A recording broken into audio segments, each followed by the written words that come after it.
E aí agora, nesse nosso cenário de hoje em dia, a gente tem retail media, a gente tem influenciador, a gente tem digital out of home, e aí? Então, ficou realmente muito difícil. Olá, bem-vinda, bem-vindo ao 15Cast, o videocast sobre marketing e inovação do valor. Hoje a gente conversa com a Denise Porto Rubi, nossa convidada aqui do videocast, que é CEO, executiva-chefe do Internet Advertising Bureau, o IAB, no Brasil. Denise, obrigada por estar aqui com a gente. Eu que agradeço o convite. O IAB é uma associação internacional, foi fundada em 1996 nos Estados Unidos para desenvolver a publicidade digital, justamente numa época em que a internet estava se popularizando.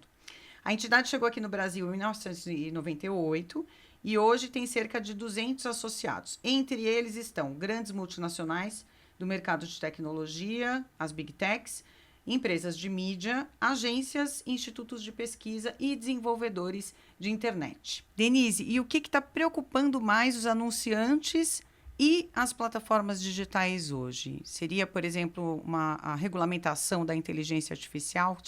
Conversei com a Beatriz Falcão, que é gerente de relações governamentais do IAB, está lá em Brasília, e ela disse que as alterações que foram feitas no projeto de lei 2338 foram muito tímidas, então tem muita conversa ainda para acontecer. Como é que está isso? Você está falando de regulamentação de AI.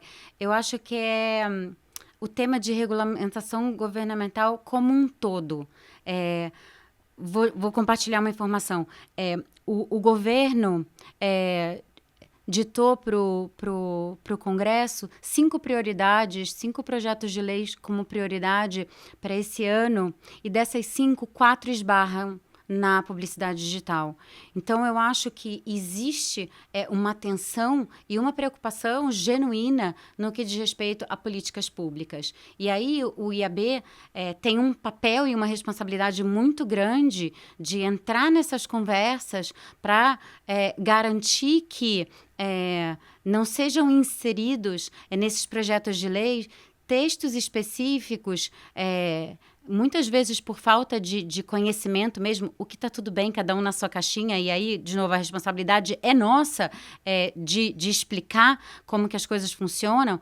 É um texto, é uma palavra que pode destruir o mercado como um todo. O que está tirando o sono dos anunciantes hoje? Qual que é a dor de uma marca hoje que anuncia nas plataformas online? O que eu tenho ouvido recentemente é um desconforto muito grande no que diz respeito à mensuração cross-mídia. Isso não fica mais fácil, isso fica só mais complexo e mais difícil com o tempo. Na hora que a gente para e pensa e olha de forma simplista no passado, a gente tinha já uma dificuldade que surgiu com o digital, que a gente virou e falou assim, caramba, eu tenho KPIs, eu tenho métricas totalmente diferentes, metodologias diferentes para olhar para o online, para olhar para o offline. E aí agora, nesse nosso cenário de hoje em dia, a gente tem retail media, a gente tem influenciador, a gente tem digital out of home, e aí? Então, ficou realmente muito difícil. Essa conversa, ela está... É pauta de diversas reuniões e não só com um desconforto em relação aos anunciantes, mas eu acho que em relação à nossa indústria como um todo. Hoje mesmo saiu uma matéria no Trade falando sobre...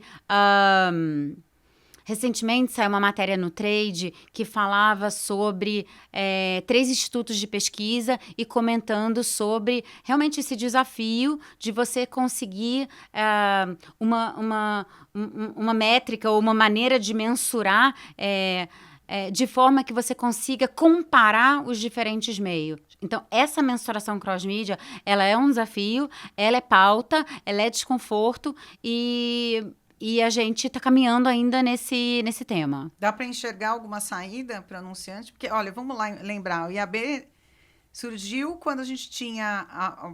A divisão era internet e offline, né? Era on e off. Agora Isso. você tem muitos ons, né? Quer dizer, Sim. você continua tendo muita mídia offline e agora tem muita mídia online e online no offline, né? Que é o retail media, que a gente já vai falar. Qual o caminho que vocês estão enxergando? Já dá para entender se tem alguma solução aí no meio? Eu acho que, às vezes, é super interessante você falar isso, porque, às vezes, eu acho que a gente tem que tomar um cuidado, porque o ótimo é inimigo do bom, né? Então, se a gente está buscando, eu quero uma solução, mas ela é uma solução tão complexa que talvez ela demore um pouco mais de tempo para que ela possa ser obtida. Então, como é que a gente dá passos pequenos e progride e avança em relação ao tema? Então, eu acho que dá para a gente trabalhar, dá para melhorar do que a gente tem hoje em dia, e dá para trabalhar trazendo transparência e trazendo fazendo com que as pessoas entendam o que está sendo apresentado para eles. Então, ok, esse número é um número que vem desse instituto de pesquisa, essa metodologia que foi utilizada. Na hora que você olha para essa metodologia, ela é muito boa nesse sentido. Ela é um pouco falha nesse outro lado, porque os dados vêm de tal lugar e aí você não pega os... Então, é você poder passar essa informação, porque no final do dia, o que a gente quer? A gente quer que os anunciantes, no caso, possam tomar decisões melhor embasadas em cima da informação que está sendo apresentada para eles. A minha percepção do que eu tenho ouvido deles é que eles estão muito confusos. Mas isso é um problema global. Isso é um problema global. Tem alguma referência de operações do IAB em outros países? Alguém chegou em algum caminho para essa questão de padronização de resultado? Eu acho que tem muita gente trabalhando em cima disso. No IAB Global, eles têm até uma divisão que chama IAB Tech Lab, que é uma... hoje em dia está até uma entidade... Ficou tão grande que está até uma entidade apartada do IAB, mas debaixo desse guarda-chuva de IAB US, onde muito focada em mensuração, em AI, em tecnologia na sua essência. Então, esse tema... não só é pauta de muitas mesas no mundo como um todo, mas é pauta também, mas é também tema que está sendo trabalhado. Então, a gente já tem algumas soluções que foram apresentadas para o mercado, mas...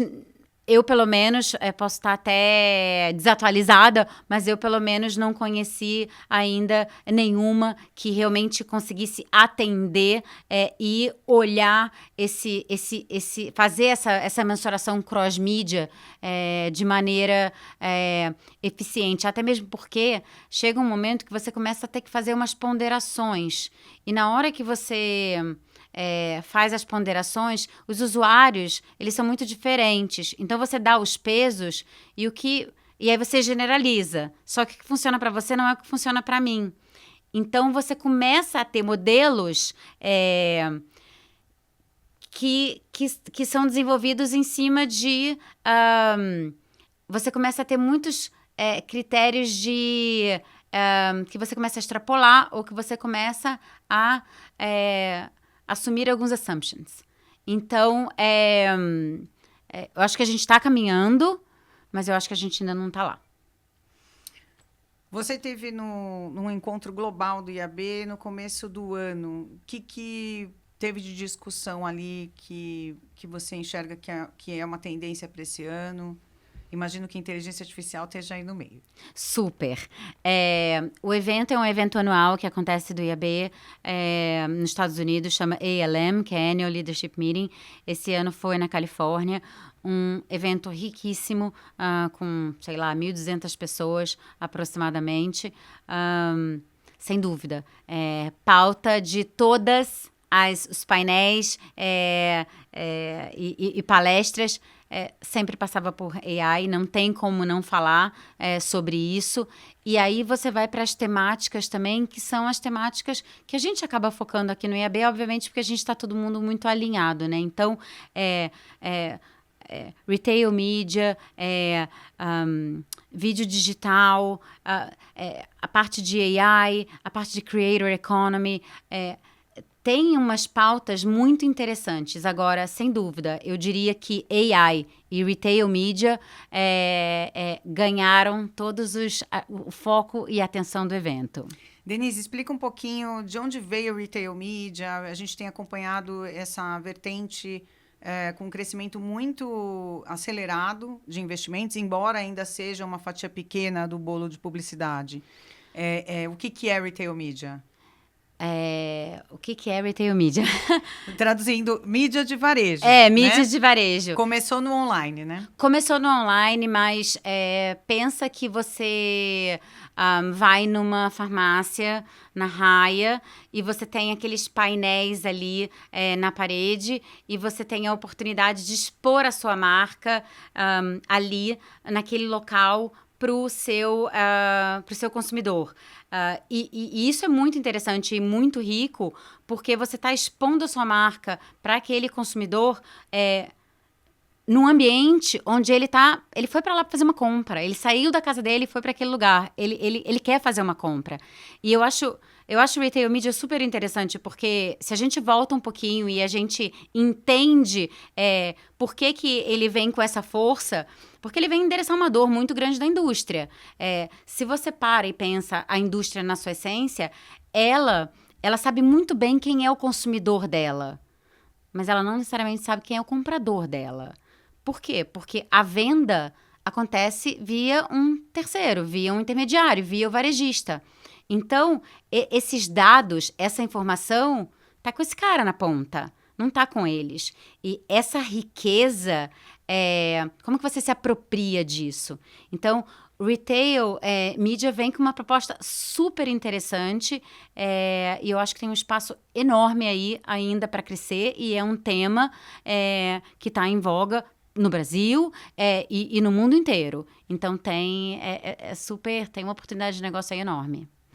Quer dizer, você tem também aqui no Brasil, imagino que em outros países, varejistas criando as suas próprias redes de mídia, né? O varejo virando... A gente está falando retail media, sim, o nome seria esse. A gente tem também os varejos se tornando independentes nisso, né? Sim. Criando os seus próprios sistemas mesmo de inserção. Isso também está acontecendo, né? Tá acontecendo. Vou te dar um exemplo que aconteceu recente, acabei de dar o exemplo de farmácia, então, Raia e Drogasil, que acabaram de criar Impulso. Mas você consegue perceber isso, e aí é super interessante você ver os diferentes players do nosso mercado, e aí mostra a complexidade do mercado, assumindo diferentes papéis. Então, vamos olhar uma Amazon. Você tem uma Amazon varejo. Então, ela faz a venda de um produto, de milhares de produtos, esse contato direto com o consumidor. E ela pode ser né, ela é uma super anunciante. Ela é um publisher, ela vende esse espaço na hora que você pega e você vai para Amazon Ads. Então, tem toda essa estrutura de retail media no digital acontecendo de forma pesada. Aí você vai para o Prime Video. E você tem, então, essa parte de streaming, que está debaixo desse guarda-chuva aí de CTV, vai. Então, isso é um movimento que está acontecendo no nosso mercado também, que é super interessante e que só aumenta a complexidade. Que são players que, na sua essência, nasceram como uma coisa e que foram assumindo papéis diferentes, sentando em cadeiras diferentes e se apropriando de outros setores da nossa indústria. Complexo. Tá bem fácil. Complexo medir isso, né? Pois é. Denise, obrigada por estar aqui com a gente. Esse foi o 15Cast, videocast de marketing e inovação do valor. Denise, obrigada. Eu que agradeço. Obrigada a você. Obrigada a você que nos acompanha. Você pode conferir todos os episódios do 15Cast da primeira e da segunda temporada no site do Valor, nas redes sociais e nas principais plataformas de streaming de áudio e vídeo. O 15Cast é uma produção do Valor Econômico. A coordenação de vídeos é da Tatiana Chinor, a captação de imagens da Gabriela Santos Silva, edição Carlo Chiapelli, roteiro, produção e entrevista, eu, Daniela Brown. Obrigada, um abraço.